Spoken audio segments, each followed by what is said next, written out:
நெற்றிக்கண்ணை திறப்பினும் குற்றம் குற்றமே என்று வாதாடியனின் தமிழ் திறமைக்கு எமது வாழ்த்து.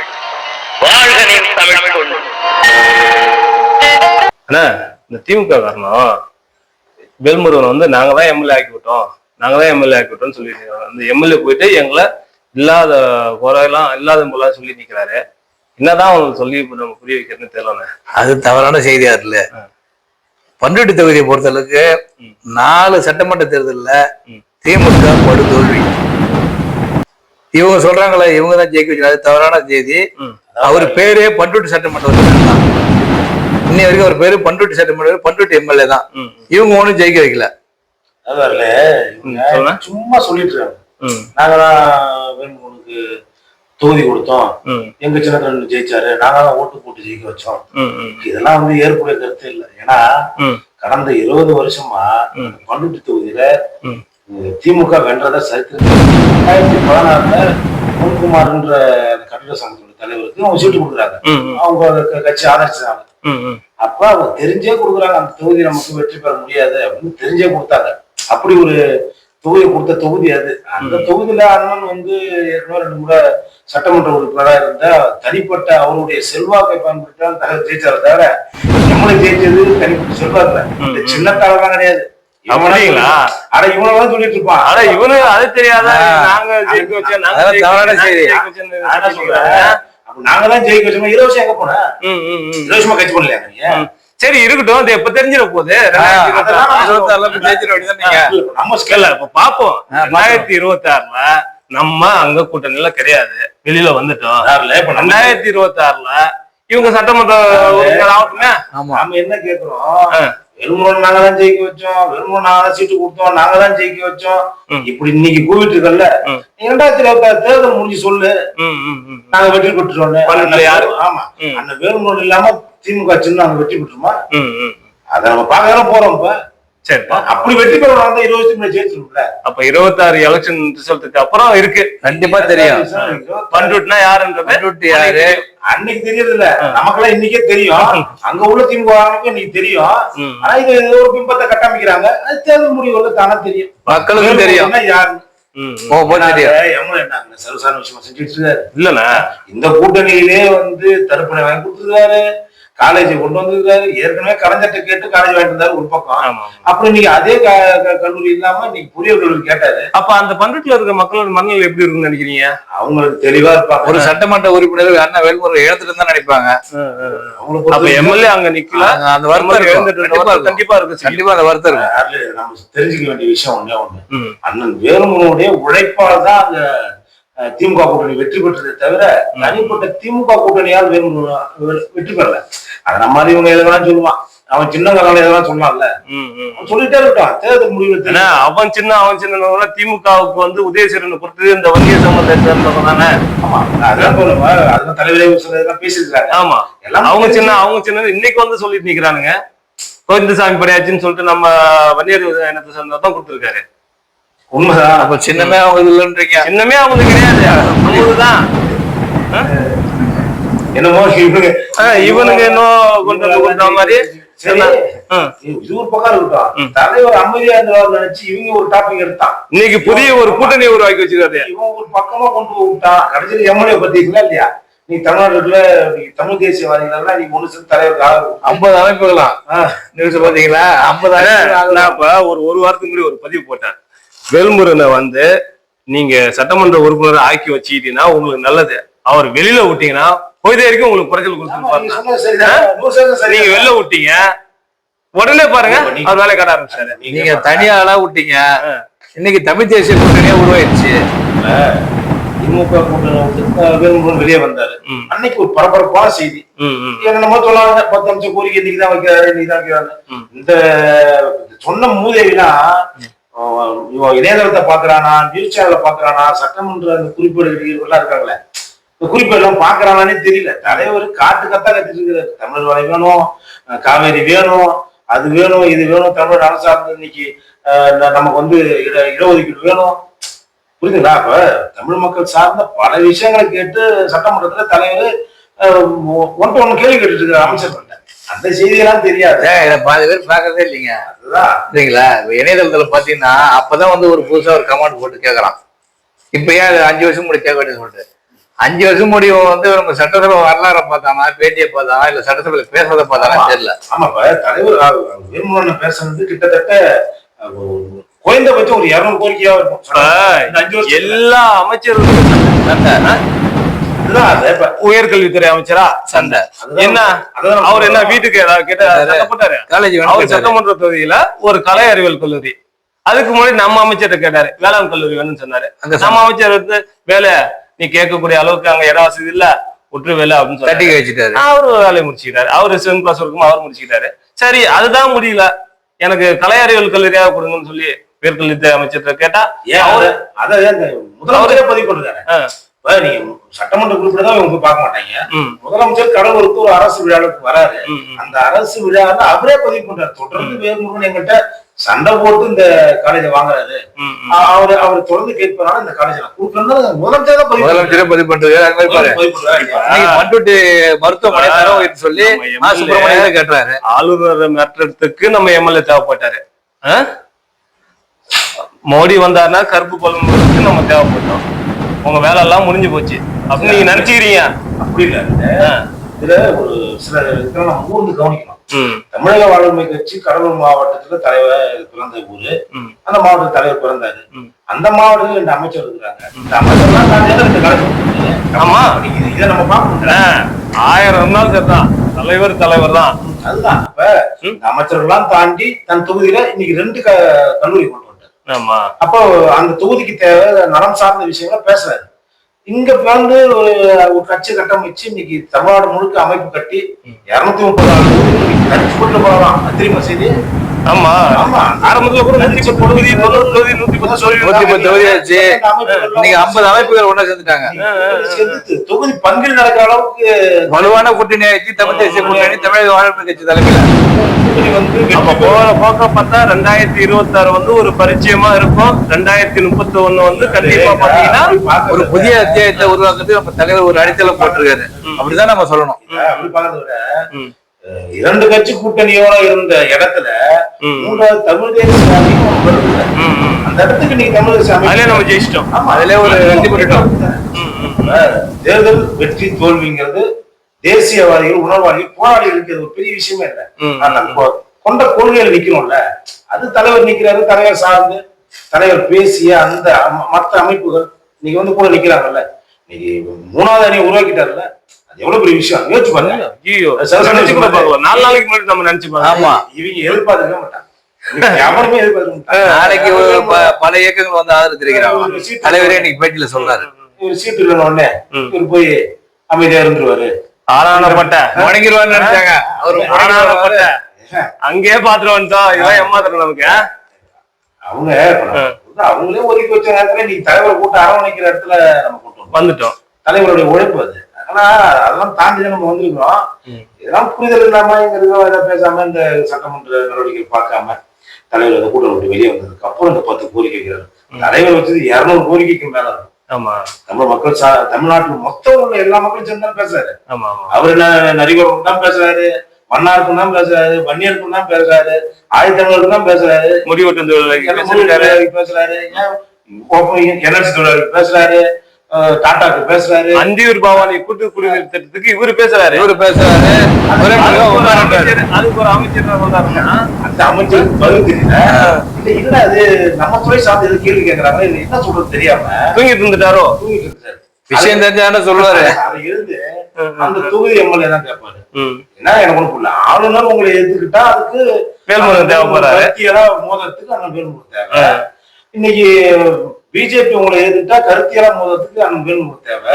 சட்டமன்றத்துல இன்னைக்கு கேள்வி எழுப்பி அவர் கொண்ட ஒரு விஷயத்தையும் நீங்க செஞ்சுட்டு நாங்க தான் செஞ்சோம்னு சொல்றதுக்கு தேவைகளுக்கு ஒரு வேல்முருகன் தேவை. அப்ப இந்த மாதிரி மக்கள் சார்ந்த நல்ல விஷயம் கேட்டா அந்த தொகுதி எம்எல்ஏ தான் கேட்கணும். என்ன இருக்குது அப்படி ஏதாவது சட்டமன்ற விதி இருக்கானே? அப்படி கிடையாது. விதி இருக்கான்றது தெரியல. இல்ல அப்படி கிடையாது. அப்படி ஏதாவது விதி இருந்தா சரி, ரைட்டு. ஒரு சட்டமன்ற உறுப்பினர் தனக்கான ஒரு கேள்வி எழுப்புறாரு, மக்கள் சார்ந்த விஷயம் தானே, அதுக்கு பதில் அளிக்கிறது யாரோ ஒருவங்க. நம்ம எம்எல்ஏ வேணாம், யாரோ ஒருத்தவங்க ஒரு கேள்வி எழுப்புறாங்கன்னா அது தகுந்த பதில் சொல்ல வேண்டிய இடத்துல இருக்கிறது அமைச்சர் தானே. ஆமா, அமைச்சருடைய பொறுப்பின்மை தான் அது சொல்லணும். அந்த விஷயத்துல வந்து பாத்தீங்கன்னா பொதுமக்கள் மத்தியில கடுமையா எதிர்ப்பு. மூத்த பத்திரிகையாளர் முதற்கொண்டு ஆமா அவர் வந்து எதிர்ப்பு தெரிவிச்சிட்டாங்க. இது வந்து அந்த தொகுதி எம்எல்ஏ தான் கேட்கணும்னு அவசியம் கிடையாது, யார் வேணா கேட்கலாம். அது இல்லாம ஒரு கட்சி தலைவர், ஆமா, அதுலயே கொண்டு வச்சிருக்காங்க மக்கள். இப்ப நம்ம பொறுத்தவரைக்கும் அந்த பொறுப்பு அமைச்சர், அந்த அமைச்சர் அவர் பதில் சொல்றோம். முதலமைச்சர் கதை தெரியுங்களா உங்களுக்கு? அந்த செய்தி தெரியுமா? என்ன, பண்ருட்டி தொகுதியில இன்னைக்கு வெள்ளம் வந்து மக்கள் வந்து எல்லா இடமும் வெள்ளமாகி போச்சு, தண்ணி நிக்குது, அந்த தொகுதிக்கு நிவாரணம் பண்ணணும். ஒவ்வொரு கிராமமா அண்ணன் தொகுதியோட சட்டமன்ற உறுப்பினர் தமிழக வாழ்க்கை நம்ம அண்ணன் ஒவ்வொரு தொகுதியும் போறாரு. ஒவ்வொரு தொகுதியும் போய் அந்த தொகுதியினுடைய மக்கள் தான் ஓட்டு போட்ட மக்களையும் சட்டமன்ற உறுப்பினர் அந்த நமக்கு தான் தெரியல தலைவர் பத்தி. நம்ம கடலூர் மாவட்டம் ஃபுல்லா நிவாரணம் கொடுத்தோம் இல்லையா? யானை புயல் அடிச்சுது, தோப்புல இருந்தாரு, தோப்புல இருந்து அப்படியே நடந்து வந்துட்டாங்க, அப்படியே பாத்துக்கிட்டே வந்துட்டாங்க. 10 வரைக்கும் நடந்து வந்துட்டாங்க. ஆமா, நாகப்பட்டினம் வரைக்கும் இங்க இருந்து பொருள் கொண்டு கொடுத்தவர் தானே. அவரு இந்த நிலையில வந்து வீட்டுல உட்காந்து போற அவர் என்ன பண்றாரு, வீதிக்கு போய் ஆனா வாங்க சொல்றாரு, எல்லாத்தையுமே வாங்கி அவங்க கொடுக்குறாங்க, கொடுக்கல நிவாரணத்தை நம்ம கொடுப்போம், வீட்டை வித்து கொடுத்தாரு. ஆமா, வீட்டுல சொந்த வீட்டை அப்படியே தலைவர் என்ன பண்றாரு, ஸ்பாட்டுக்கு போயிட்டாரு. ஆனா ஒரு துணை முதல்வர் இது பார்வையில வராது. அந்த செய்தியே ஒரு அந்த சட்டமன்ற உறுப்பினருக்கு தெரியப்படுத்தல. அந்த என்ன காரணம்? அதுதான் காரணம், வேற என்ன காரணம்? இந்த கோலோச்சுன்ற அமைச்சர்கள் நாளைக்கு பொட்டச்சல் நமக்கு கட்சி வந்துச்சுன்னா குறைச்சல் அப்படின்றதுதான். வேற என்ன, வேற என்ன உங்களுக்கு தலைவர், அதாவது அண்ணன் தனிப்பட்ட முறையில வளர்ச்சி அவங்களால ஏத்துக்க முடியல, திமுக அமைச்சர்களால ஏத்துக்க முடியல. தனிப்பட்ட முறையில எதை கேட்டாரா? அவரு மக்கள் சார்ந்த விஷயத்துக்கு பேசுறாரு, ஈழ தமிழருக்கு பேசுறாரு, இங்க உள்ள தமிழருக்கு பேசுறாரு, வேலை வாய்ப்புக்கு பேசுறாரு, சாதி இடஒதுக்கீட்டுக்கு பேசுறாரு. தொடர்ந்து அவரு இன்னைக்கு சொல்றாங்க 10 கோரிக்கை இதெல்லாம் தாண்டி வச்ச கோரிக்கை யாரோ தான் பதிவு பண்றாங்க. அந்த மாதிரி இவ்வளவு விஷயத்துக்கு பேசுறாரு. அப்ப இப்படி பேச ஒரு தலைவரை விட்டுட்டோம்னா அதுக்கு இன்னும் ஒரு 2 தொகுதி கொடுத்து 3 தொகுதி ஜெயிக்க வச்சோம்னா ஒன்றியாவே சமாளிக்க முடியல. 2 போராளியை கூட்டு உள்ள வந்துட்டாருன்னா ஒண்ணும் பண்ண முடியாது, கூட வருவானே, அப்ப பேச முடியாதுல்ல. இதெல்லாம் ஒண்ணுதான் கட்சி வளர்ந்துன்ற பயம். நம்ம இதெல்லாம் எப்படி எடுத்துக்கோன்னா, போராளிகளுக்கு வெற்றியோ தோல்வியோ அவங்களுக்கான அங்கீகாரத்தை இன்றைக்கு மக்கள் கொடுக்குற அளவுக்கு வளர்ந்துட்டு இருக்கோம். ஏன்னு கேட்டீங்கன்னா, அந்த இணையதளத்தில் 4 பேர் எழுதுவான் தவறா, அவனுக்கு விஷயம் முடியாம அவன் போய் குறிப்பிட பாக்குறது இல்ல, நடந்ததை பாக்குறது இல்ல. அவன் போய் பேஸ்புக்ல வாட்ஸ்அப்ல இல்ல இதே பார்த்தா தெரிய போகுது. யூடியூப்ல போய் வேணும்னு என்ன செஞ்சாரு சட்டமன்றத்துல போட்டாலும் தெரிய போகுது. அவர் இன்னைக்குதான் கேட்கிறாரு, அன்னைக்கு கேட்டாலும் தெரியும்ல. ஒவ்வொரு பதிவும் இருக்குல்ல. இதனால ஒரு தலைவர் நேற்று பதிவுல சொல்றாங்க 20 நிமிஷம் பேசுனாங்கன்னா 5 நிமிஷம் தான் வெளியே கொடுக்குறாங்களாம். ஆமா ஆமா, அது ரொம்ப நாளா சொல்லிட்டு இருக்காங்க. 5 நிமிஷத்துல இம்மா விஷயம் இருக்கு. அப்ப இந்த 20 நிமிஷம் பேசுறது வெளியே விட்டா இந்த 5 நிமிஷத்துல ஆட்சி ஆட்டம் கண்டு போல. ஆமாங்க, இப்ப 5 நிமிஷம் தான் வெளியே கொடுக்குறாங்க. அப்ப அந்த மீதி 15 நிமிஷம், இந்த 5 நிமிஷத்துல இவ்வளவு விஷயம் பத்தி பேசுறாரு. ஒரு 5 நிமிஷத்துலயும் ஒரு 7 நிமிஷத்துலயும் ஒரு நிமிடம் குறைக்கப்படுது, இவ்வளவு கருத்து இருக்கு. அப்ப அந்த முழு வீடியோ பார்த்தோம்னா எப்படி இருக்கும்? இதெல்லாம் கூட இவன் போய் அவன் பார்க்க மாட்டான். பார்க்கறது சும்மா 19 ரூபா ஒரு போராளியை வந்து அது எதுன்னு சொல்றது, திமுக செஞ்சாரு 5 நிமிஷம் உட்கார்ந்தாரு. ஏன்னா ஒரு தவறான கருத்து, புரிதல் இல்லாம இருக்கு. ஆனா புரிஞ்சுப்பான், அவன் புரிதல் வர வரைக்கும் கூட்டு போகணும். எஸ்.வி. சேகர் ஒருத்தர் பேசுறான் பாத்தீங்களா? எஸ்.வி. சேகரா? இந்த இது புதர் கடியில ஒவ்வொரு புதர் கடியிலும் ஒரு காவல்துறை பத்தி தெரியுங்களா? எஸ்.வி. சேகர் ஒரு கொஞ்ச நாளைக்கு முன்னாடி பாத்தீங்கன்னா ஒரு பத்திரிகை பெண் நிருபரை வந்து தரக்கரை பேசி தமிழ்நாடு முழுக்க கண்டனம் தெரிவிச்சாங்க. இன்னைக்கு கூட அந்த பேட்டியை பாருங்க. ஏன் அந்த பெண் பிள்ளை தனியா போகணும்னு கேட்கலாம். அவன் வந்து தலைவரை பத்தி தப்பா பேசுறான். அது மாதிரி நக்கீரன் பத்திரிகை ஒருத்தவன் பேர் என்ன, தாமோதரன் பிரகாஷ். அவன் வந்து அவனை பத்தி நிறைய பேர் சொல்றாங்க. சென்னையிலேயே சில பத்திரிகையாளரே சொல்றாங்க. அவங்க என்ன சொல்றாங்க, அவன் வந்து போதை ஆசாமி, பேசுறதெல்லாம் பெருசா எடுத்துக்காதீங்க. அவன் என்ன சொல்றான், 500 கோடி சொத்து இருக்கான். ஏன் 500 கோடி சொத்தை நான் பாக்கெட்ல வச்சுக்க முடியும்? ஒரு தலைவர் மேல, ஒரு கட்சி தலைவர் மேல ஒரு குற்றச்சாட்டு சொல்றோம் அப்படின்னா அதை எப்படி சொல்லணும்? 500 கோடி சொத்து இருக்கு, நான் பாக்கெட்ல வச்சுக்க முடியாது. வெளியே தெரியாது, பைத்தியம் மாதிரி பேசிட்டு இருக்காங்க. யாருக்கா வாழாட்டுறதுக்கு ஆமா இங்க குறைக்கிறது, இங்க வந்து குளிச்சுட்டு ஏதோ போட்ட எலும்பு துண்டுக்காக நான் எதையும் பேசினேன். குளிச்சுட்டு வந்துட்டா எல்லாருமே சொல்றாங்க. மூத்த பத்திரிகையாளர் நடுநிலையாளர்கள்லாம் நீங்க அவங்க பேசுறது அவங்களே கடன் தெரிவிச்சுக்காங்க. சொல்றான் தனிப்பட்ட முறையில் கூட எனக்கு பேச முடியும். நான் என்ன பேச போறேன்? இல்ல அவன் ஏற்கனவே கூட ஒரு டைம் நம்ம எங்களை பத்தி தப்பா பேசுறான். சென்னையில பாத்தீங்கன்னா ரியல் எஸ்டேட் ஃபுல்லா வேல்முருகன் கண்ட்ரோல்ல தான் இருக்கு. இதுல சொன்னா அது என்னது ஏதோ ஒரு மணப்பூர் பகுதியை சொன்னாங்க. இல்ல சென்னையில தான் நினைக்கிறேன். இப்போ ரியல் எஸ்டேட் இருக்கு, அது கூட வந்து ஊட்டிலேயே ஆமா இடம் ஏதோ வாங்கி ஏதோ இடம் வாங்கி போட்டுருக்காங்க கொடைக்கானல்ல. பங்களா இருக்கு, அது இருக்கு, இது இருக்கு. ஏன்னா பைத்தியக்காரா நீ சொல்ற, நீ ஒரு கட்சி தலைவர் வச்சு சொல்றான். அதுதான் தலைவர் தேடியே போட்டாரு. நீ ஆதார் தெரியல, நீ என்ன ஒரு வந்து எந்த ஸ்டேட்ல வந்து என்ன பத்தி பேசிட்டு இருக்க? அதை பத்தி தலைவர் கூடுதலாவே சொல்றாரு. நான் வந்து பொது வாழ்க்கையில இருந்து வெளியே போறேன், செருப்பராட்சா கொடுத்தாங்க. இதை இப்ப வேற என்ன பண்ண முடியும்? சில கேடுகட்ட நல்லா பத்திரிகையாளர் பேரவையில சுத்தி வராங்க. இவன் பத்திரிகையாளர், இவன் நல்லா அந்த நேற்றுக்கு தலைவர் பேசுறாரு. ஆதார் டெலிவரி அவன் என்ன அவன் பேசுறது அவன் மறந்துருப்பான். தலைவர் தான் கூப்பிட்டு சொல்றாரு, தமிழ்நாட்டுல சப்ரிஜிஸ்டர் ஆபீஸ்ல ஒரே ஒரு சென்ட் கூட என்னுடைய பேர்ல எங்க வேணாலும் செக் பண்ணீங்க, ஒரே ஒரு சென்ட் கூட என் பேர்ல பதிவு ஆகல அப்படின்னு சொல்லிட்டு இருக்கிற வீடு கூட நாம தான் சொல்றோம், அவரு சொன்னாலன்னு சொல்றாரு. நாம என்ன சொல்றோம்? நாம வந்து பாருங்க, தலைவர் இத்தனை ஆண்டு காலமா எத்தனை பசங்க படிக்கிறார். ஆமா, நம்ம கண்ணு தெரிஞ்சு அவர் கையில பணம் இல்லைன்னா கூட போய் ஆனா சாப்பாடு கஷ்டம் எத்தனை தொண்டர்கள் பாக்குறோம். நம்ம அந்த மாதிரி எடுத்து கூட்டு போறவங்க நம்ம பார்த்துட்டு இருக்கோம்ல. இவன் இவன் என்னத்தை பார்த்துருப்பான்? அவர் இன்னைக்கு கடலூர் மாவட்டம் எல்லா அரசியல்வாதி மாதிரியே நம்மளையும் நினைச்சுக்கிட்டாங்க. தப்பு. 10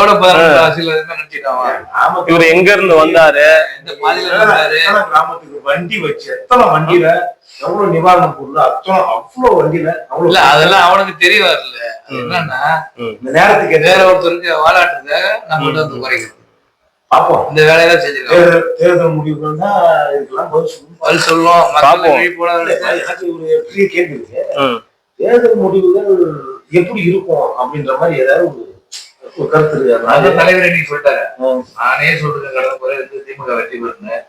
இப்போ நான் என்ன சொல்றேன்னா, நிச்சயமா திமுக வெற்றி பெறுவதற்கான சாத்தியக்கூறுகள் இல்லையே. அப்போ வந்து தேர்தல் முடிஞ்சோடனே யோசிப்பாங்க. கண்டிப்பா மக்களுடைய மனநிலை மாதிரி இருக்கு. அப்புறம் மக்கள் சாதாரணமா இன்னைக்கு எம்எல்ஏ வெளியில வராத வரைக்கும் அந்த கூட்டணியை பார்க்கும்போது பாத்தீங்கன்னா ஒரு வலுவான கூட்டணி மாதிரி தான் இருந்தது. வெளியில வந்தாரு, இவங்க வந்து ஒரு கூட்டணி இப்ப உருவாக்கிட்டாங்க, புரியுதுங்களா? அதுல இருந்து குறைந்தபட்சமா ஒரு வெற்றி தோல்வியை தீர்மானிக்கக்கூடிய வாக்குகளை வந்து இந்த கூட்டணி தொகுதிக்கு ஒரு 10,000 ஓட்டு வச்சுக்க. அதுதான் சொன்னேன். என்னன்னா திமுக என்ன சொல்றாங்க, உங்க தலைவருக்கு சீட்டு கொடுத்துருவாங்க. அது வந்து உண்மையான திமுக தான். ஜெயராமன் ஒரு ஆமா ஆமா ஜெயராமன் யாரு என்ன வந்து அவன்ல போய் கமாண்டே போட முடியல, அவன் கமாண்ட் ஆஃப் பண்ணி வச்சிருக்கான். உங்க தலைவர் உண்மையிலே 4 சீட்டு 5 சீட்டு கொடுக்கலாங்க, எங்களுக்காக பொதுவான அவர் கொடுக்கலான்னு சொல்லி திமுக உண்மையா உணர்றவன், நம்ம தலைவர் உணர்ந்தவன், நம்ம தலைவரோட உழைப்பு அதையும் வந்திருக்கான். கடந்த தேர்தல் 5000 ஓட்டுல பல தொகுதியில் ஜெயிச்சிருக்கான். 50 தொகுதியில ஜெயிச்சிருக்கான். அந்த 5000 ஓட்டு யார் ஓட்டு, 10,000 ஓட்டு யார் ஓட்டு, 20,000 ஓட்டு யார் ஓட்டு, 50,000 ஓட்டு யார் ஓட்டு, ஒரு தொகுதிக்கு ஏற்ப நம்ம ஓட்டு வங்கி இருக்கு. கண்டிப்பா இப்ப இதை உணர்ந்தவன் தான் அதை சொல்றான். கண்டிப்பா இது தெரியாதவன் பொதுவா இருக்கிறவன் பேசிட்டு போறது வேணுமோ இல்லைன்னா பரவாயில்ல அப்படின்ற சூழலுக்கு 1-2 பேர் தான் பேசுறாங்க. 90% திமுக உடன்பாடு இல்லை. ஏன் அவருக்கு சீட்டு கொடுத்துக்கலாமே, கொடுத்து வச்சிருந்தோம், நம்ம வெளியில விட்டுட்டோம், தப்பு பண்ணிட்டோம். அந்த தவிர வர தேர்தலில் உணர்வாங்கன்றதுதான் மக்களுடைய ஒரு சரியான பார்வையில் பார்க்கணும். வேணும்போது சத்தமா கேட்டாலுமே மக்கள் உரிமை தானே கேட்டாரு அப்படின்ற அந்த பார்வை இருக்குல்ல. கணக்கான உரிமை அதை சொல்லணும்ல திமுக. அமைச்சர்கிட்ட சண்டை இன்னத்துக்காக அமைச்சர் சண்டை போட்டாரு, மக்களுக்காக தான் சண்டை போட்டாரு. அம்மாவை அதிக முறை உட்கார ஒரு அமைச்சருக்கு நாம ஏதோ நம்ம தொகுதி சார்ந்த விஷயம் இல்லாம தனிப்பட்ட சில விஷயத்துக்கு சண்டை போட்டு போகல. எப்படி போட முடியும், எப்படி போட முடியாது? ஆமா எப்பா இருப்பா, உனக்கு இதை செஞ்சிருக்கா, நீ என்ன பாரு கேள்வி நம்ம போய் கேட்கவும் முடியாது, கேட்க முடியாது, அந்த இடத்துக்கு போக முடியாது. ஆமா, அப்போ உண்மை உள்ள ஒரு ஆண்மகன் தான் இந்த இடத்துக்கு போய் கேள்வி கேட்க முடியும். அதனால எவ்வளவு செய்யறாரு. இது இவங்க எதையாவது சண்டை போறாரு. உண்மையான நேர்மையானவங்களுக்கு தெரியும். தெரியும். நிறைய பேர் சொல்றாங்க, ஒரு சில பேர் புல்லூர் விஷக்கிருமிகளா இருக்குல்ல, அதுதான் போற போக்குகள் இந்த மாதிரி அவதூறுல சொல்லிட்டு போகுது. இதுக்கெல்லாம் 2026 2026 ஒரு முடிவு கிடைக்கும். சரி பாப்போம்.